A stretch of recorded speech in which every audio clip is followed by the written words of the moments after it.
नाशिकच्या येवल्यामध्ये नाशिक ग्रामीण आणि येवला शहर पोलिसांच्या पथकानं संयुक्त कारवाई करून एमडी ड्रग्जसह नशेसाठी वापरली जाणारी कुत्तागोळी आणि इतर साठा जप्त केलाय।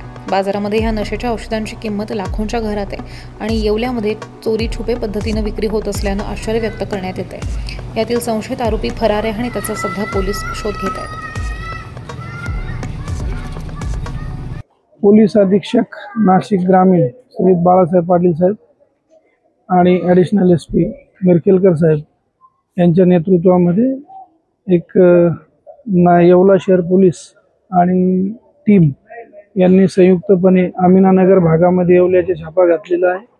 त्या ठिकाणी फॉरेन्सिक जी टीम असते त्यांचं सर्व विश्लेषण वगैरे करण्याचं सर्व इक्विपमेंटसह आणि यासाठी लागणाऱ्या सर्व टीम जे कोणी पंच वगैरे असतील या सर्वांना घेऊन छापा घातलेला आहे। त्या छाप्यामध्ये त्यांना इथं व्हाईट पावडर आहे, ब्राऊन पावडर आहे, कुत्तागोळी आहे, हे सर्व मिळालेलं आहे।